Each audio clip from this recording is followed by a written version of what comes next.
छोटी सी कहानी मैं बताना चाहूंगा।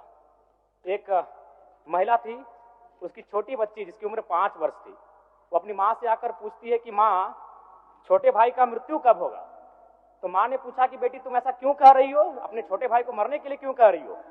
तो छोटी सी गुड़िया ने कहा कि माँ, बड़े भाई की जब मृत्यु हुई थी तो बहुत सारे लोग हमें खाना देने के लिए आए थे, हमारे घर में भोजन नहीं था, हमें कपड़े नहीं था, तो बहुत सारे लोग हमसे मिलने आए थे और हमें खाना देकर गए थे। और मैं चाहती हूँ कि छोटा भाई भी अगर मर जाएगा तो शायद बहुत सारे लोग आएंगे, हमें भोजन देंगे, हमें खाना देंगे, हमें कपड़े देंगे, क्योंकि हम 4-5 दिनों से भूखे हैं। महोदय, आज यही भाव कोयलांचल के हर एक रैयतों के घर में है कि जब भी हमारी जमीनों का अधिग्रहण होगा, जब कोई कंपनी हमारी जमीन का अधिग्रहण माइंस के लिए करेगी और जब माफियाओं के द्वारा उन पर लाठीचार्ज होगा, उनके लठेत के माध्यम से उन पर हमला होगा, तो कोयलांचल के रैयत चाहते हैं कि साथ साथ में 2-4 IAS IPS को भी चोट लगे। क्यों लगे? न विगत कुछ दिन पहले बागमारा में एक घटना घटी थी, हिलटॉप कंपनी का मामला था, DSP महोदय घायल हुए थे, सरकार ने वीडियो कॉल से बात किया था, सरकार ने उस मामले को संज्ञान में लिया था, लेकिन ठीक उसके कुछ दिन बाद सिंदरी के सुरंगा में फिर एक घटना घटती है। इस बार महिलाओं को सड़क पे दौड़ा दौड़ा कर पीटा गया, उनकी साड़ियों को फाड़ा गया, उनके कान की बालियों को नोचकर छीन लिया गया, लेकिन न FIR होता है न कार्रवाई होती है। महोदय, इसी प्रकार से आज एक मामला संज्ञान में आया है, मैं सदन को सचेत करना चाहूंगा। ये मामला मांडू का है। महोदय, मांडू के प्रभावित गांव बसंतपुर, पचड़ा, कोतरे, बालमहुआ, हुरदाग, रहवान, पचमो, इचाकडी, बरगैया, ठोठाटा, लइयो, दनिया, यहाँ एक कंपनी है, उस कंपनी का नाम है पावर मेक लिमिटेड और उसकी सहयोगी कंपनी अमर इंडिया लिमिटेड। इनके माध्यम से खनन का कार्य होना है। अध्यक्ष महोदय, विगत 2-3 दिनों से लगभग 500 की संख्या में महिलाएं धरने पर बैठी हैं। ये मामला मैं सरकार को आपके माध्यम से संज्ञान में देना चाहता हूं। अगर सरकार संवेदनशील है, क्योंकि लॉ एंड ऑर्डर की बात करती है, ये सामाजिक न्याय की बात करती है, विधि कानून की बात करती है, तो भारतीय संविधान आर्टिकल 14 कानून के समझ सबको बराबरी की बात करता है। एक DSP घायल हुए, आपने लॉ एंड ऑर्डर को हाथ में लिया, DIG IG ने मार्च किया, DSP ने संज्ञान में लिया, DC घटनास्थल पर गई, लेकिन जब ग्रामीणों को पीटा जाता है, जब ग्रामीणों की जमीनों को जबरन लिया जाता है, कानून अपनी प्रतिक्रिया क्यों नहीं देता? अध्यक्ष महोदय, इसलिए मैं एक गंभीर मामला आपके संज्ञान में देना चाहता हूं।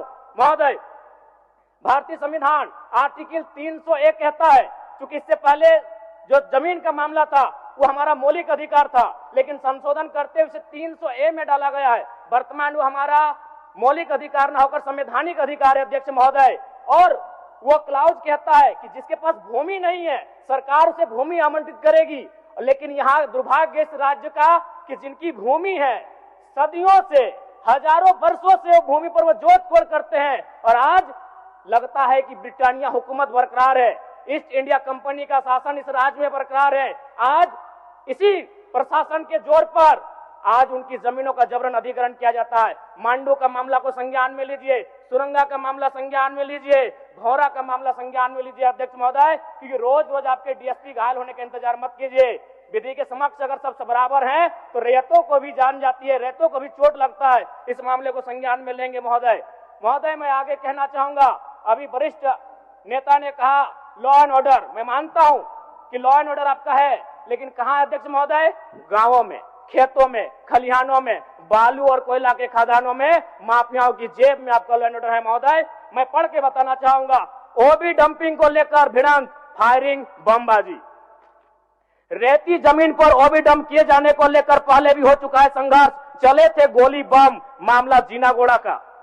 देव प्रभा आउटसोर्सिंग के समर्थकों व ग्रामीणों में झड़प, पत्थरबाजी व फायरिंग, तीसरा थानेदार का हाथ टूटा। अचानक बमबाजी व फायरिंग से मची भगदड़, पुलिस की मौजूदगी में एक दूसरे पर पत्थर बरसाते लोग। मैंने कहा लॉ एंड ऑर्डर है अध्यक्ष महोदय, कहां? गांवों में, खेतों में, खलिहानों में, कोयला के खदानों में, माफियाओं की जेब में। अध्यक्ष महोदय, मामले को गंभीरता पूर्वक संज्ञान में लीजिए। अध्यक्ष महोदय, फिलहाल मांडू के मैंने जिन गांवों का नाम जिक्र किया है, अभी भी 500 महिलाएं धरने पर बैठी। अध्यक्ष महोदय, अगर सरकार इस मामले को गंभीरता पूर्वक नहीं लेती अध्यक्ष महोदय, तो बागमारा और झरिया जैसी घटनाएं मांडू में घटित होने में देर नहीं लगी। अध्यक्ष महोदय, इसलिए मैं चाहता हूं कि इस मामले को आप संज्ञान में ले।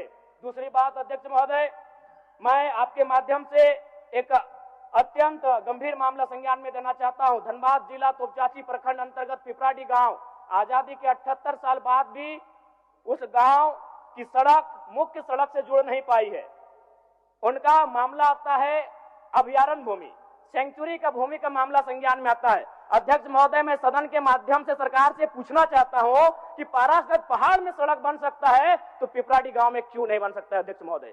पारासनाथ पहाड़ में जिन लोगों की सड़क की जरूरत थी अध्यक्ष महोदय, चूंकि वह धनी लोग थे, वो संपन्न लोग थे, इसलिए पारासनाथ के पहाड़ में जो कि सेंचुरी अभयारण्य है सड़क चली गई, लेकिन पिपराडी गांव सड़क नहीं जा पा रही अध्यक्ष महोदय। ये तोपचांची प्रखंड का मामला है, इसे संज्ञान में लेंगे।